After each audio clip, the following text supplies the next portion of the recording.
BK sudah resmi apa belum? Pak Kapolda kita Pak Firly, kemudian tentu adalah Pak Menteri Perhubungan Pak BKS di Karya Sumadi, dan juga tentu wali kota kita dan Pak Dirjen Pak Julfikri, benar ya? Pak, Bapak kesekian kali dan kayaknya terakhir sebagai Menlu. Wah, pertanyaan saya belum udah nakal. Oh, terakhir? Enggak, nanti kan menjadi menteri lain soalnya. Iya. Bisa. Ini spesialnya apa nih pada di sini? Ya, hari ini kita akan mencoba, nggak apa-apa, akan mencoba satu kualifikasi layanan yang baru, yang meningkat dengan signifikan. Kalau selama ini dari bandara sampai ke DJKA yang paling ujung itu 60 menit. Nah, sekarang itu kita tekan 45 sampai 50 menit. Artinya kalau dari bandara sampai ke apa namanya Cikini ya, dulu itu kira-kira 45 menit, sekarang 30 menit. Sekarang 30 menit. Tentu transportasi ini sangat penting. Tidak hanya kecepatan, tetapi juga keselamatan yang dipikirkan. Nanti jarak antara satu kereta dengan kereta lain yang dulu 30 menit sekarang cuma 18 menit. Bahkan akan ada take up naik sampai 5 menit sekali ada dari kereta. Saya kira itu bagus. Tinggal sekarang bagaimana kita mengajak masyarakat supaya bisa ikut andil untuk naik kereta. Saya kira itu. Pak Wali di-trigger oleh Pak Menteri untuk menyediakan lebih banyak BRT. Saya kira yang pertama tentu kami cepat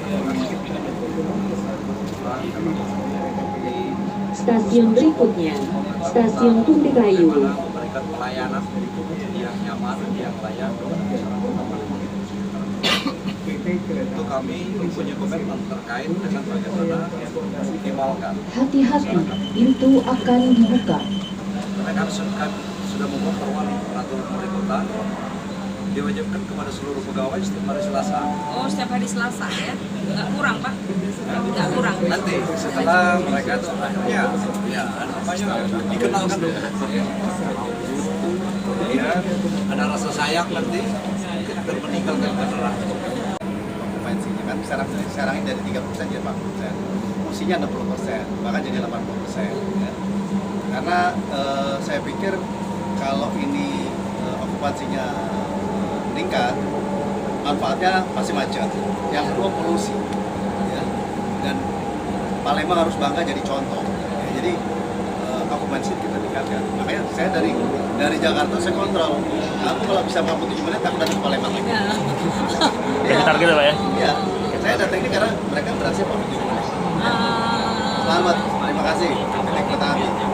Nggak gampang gitu. Ya. Nah, kita nanti akan bikin lagi kalau bisa headway-nya itu cuma 5 menit. Kita tambah kereta aja. Empat menit bisa ya? Apa? Bisa 3 menit. Iya, bisa 3 menit, bisa sampai 3 menit gitu. Ya, dari 18 menit jadi 15 menit, jadi 10 menit, jadi berapa? Itu dengan tambah trainset ya. Tapi jalan ini 47 menit itu yang kita manage, kalau bisa jadi 40 menit. Kalau itu 40 menit ideal kali.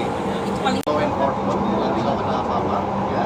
Yang kedua, saya dengan Pak Wali Kota supaya policy dari pemerintah itu berpihak pada angkutan massal. Nah, kalau angkutan massal ini jalan, seluruh kota di Indonesia ini malah tidak masuk. Nah, Palembang harus bangga. Contoh di tempat the very first LRT. di Jakarta ini jadi contoh bagaimana masyarakat Palembang itu bisa teredukasi, bisa partisipasi. Dan lagi orang sudah terbiasa, habitnya mulai terbangun ya Pak ya? Ya. Sudah terbangun. Kemudian tadi ada BRT ya Pak, yang akan diangkat. BRT itu apa Pak? BRT itu adalah bis yang diprogram secara sistematis oleh pemerintah kota yang bisa menggunakan simpul-simpul, dan simpul-simpul itu dikoordinasi dengan yang namanya anchor transportasi yang namanya LRT. Nah, kita harapkan di titik-titik simpul itu BRT saling bersilangan, sehingga katakanlah orang dari Sungai Batang, ya kan, dia mau ke Sri, dia nggak perlu langsung ke sana, tapi dia bisa ke Caritas atau kemana, terus gitu. Yang lain-lain juga. Nah, secara khusus memang saya, dan yang kedua headway-nya, jadi antara satu kereta dan satu kereta tadinya itu lebih dari 30 menit, sekarang kita pastikan jadi 18 menit. Oh, itu signifikan Pak ya? Ya, jadi sangat manageable, khususnya bagi mereka yang ingin ke bandara. Ini sudah sangat memenuhi syarat. Kan kita kalau dari kantor gubernur katakanlah ke sini kan kira-kira 45 menit kan, jadi equal. Equality ini yang saya rayakan dalam arti, apalagi saya ketemu dengan Pak Kapolda, Pak Wali Kota, agar ini dilawan sebenarnya bahwa angkutan massal yang kita inginkan itu bisa memenuhi syarat. Apalagi saya selalu dipeseni oleh Pak Presiden, Pak Menteri, kalau kita bangun ini, kalau kita membangun itu ya, konektivitas iya, tapi deliver juga iya. Ya, jangan cuma bangun tapi nggak deliver. Ya, betul. Nah kalau sudah namanya 30 menit, 40 menit itu deliver. Nah ini penting, makanya detail. Jangan ada lalu lintas yang redundant, artinya satu jurusan. Ya. Redundant, bertumpuk. Ya, kalau bertumpuk ini nggak dapat apresiasi. Gitu. Apa yang redundant harus dipisahkan. Kita kasih bis-bis yang ini program makanya kita akan kasih wali kota jumlah bis untuk menyelesaikan masalah redundant itu. Nah, ke depan tadi saya bicara sama Pak Kapolda, kita itu maunya bis ini makin banyak sehingga orang tuh nggak naik sekarang. Berapa? 600. Pemerintah kalau ini 600 lah. Yang kuat adalah mensubsidi. Istilahnya buy service. Jadi orang itu kalau secara komersial mesti naik bis 10.000, tapi kita bikin 5.000 atau 7.000 jadi 3.000. Nah, tahun depan dan Palembang belum dapat data ya, 5 kota yang dapat ke salah satu Palembang buy service. Nah perlahan-lahan kita banyakin.